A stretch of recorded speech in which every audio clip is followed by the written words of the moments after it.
এই আচ্ছা বাংলা বলতে পারি আচ্ছা ইংরেজিতে বলেন তাহলে। পারি না দাদা। ওই যে ওরা বলেন না, সেটাও বলতে পারতেছে। আমাদেরকে মিটিং ডাকা হয়েছে, এই জন্য আমরা আসছি। উপায় একটু বলেন আজকে আপনারা কেন এসেছেন? আরে আমার টিকাই চিনতে আপনারা কেন এসেছেন? আমরা তো আসছি এই যে নারী মানববন্ধনে কি উদ্দেশ্যে এসেছেন? নারী নির্যাতনে। নারী নির্যাতনে? হ্যাঁ। মানে নারী নির্যাতন বলতে কি বোঝাচ্ছেন? আচ্ছা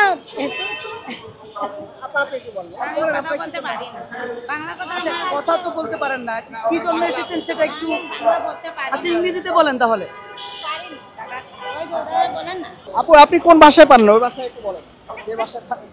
আমরা হিন্দি ভাষা করি, কিন্তু হিন্দি ভাষা হবে না। সেটা এখন বলতে পারতেছি না, যে এখন সরকার এখন পর্যন্ত যখন কি হয় নাই, এখন আমরা বলতে পারতেছি না আমরা কি নিরাপদ কি নিরাপদ না, সেটা আমরা এখন বলতে পারতেছি না। এখানে কেন সেটাও বলতে পারতেছি। আমাদেরকে মিটিং ডাকা হয়েছে, এই জন্য আমরা আসছি। কি বলে ডেকে আনছেন? কি বলে ডাকা হয়েছে? আমাদেরকে বলা হয়েছে যে একটা মিটিং আছে, এই জন্য আমরা আসছি। টানা সপ্তমবারের মতো বেস্ট টিস্যু পেপার ব্র্যান্ড হিসেবে স্বীকৃতি পেয়েছে বসুন্ধরা টিস্যু। আপনারা তো জানেন যে কুমিল্লায় যে ঘটনা ঘটলো, এখনো কিন্তু এটার মানে সুষ্ঠু বিচারই হচ্ছে না। এখন এই বিষয় নিয়ে আমরা আজকে মানববন্ধনে আমরা আসছি সব। আচ্ছা এখানে যারা মানববন্ধনে দাঁড়িয়ে আছে তারা বলছেন যে তারা কি কারণে আসছে অনেকেই জানেন, আবার অনেকে বলছেন যে মিটিং আছে। আসলে বিষয়টা একটু না, আমাদের মূলত এখানে আমরা দালিত জনগোষ্ঠীর লোক মানে আছি, তার অনেকে ভাষাগত একটু প্রবলেম আছে আমাদের। আমরা এখানে তেলুগু ভাষাগত একটা বিষয়, আর একটা বিষয় হচ্ছে জানি না, দুইটা বিষয় ভিন্ন। তো সেই ক্ষেত্রে কি বলবেন? ওনারা তো জানে বিষয়টা, কে বলছে উনি বললো যে জিজ্ঞাসা করেন আপনি।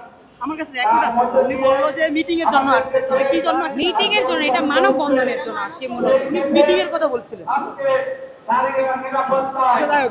আসলে মানে মানে প্রত্যেককে জিজ্ঞাসা করতে পারেন এটা, কারণ আমরা এই নাগরিক উদ্যোগে যারা আমরা কাজ করতেছি ওনারা কিন্তু সবাই জানে যে কি বিষয় নিয়ে আমরা আলোচনা করি বা মানববন্ধন করতেছি, কি ইস্যু নিয়ে আমরা কাজ করতেছি। আমাদের তো একটা নিরাপত্তা তো দিতে হবে নারীদের।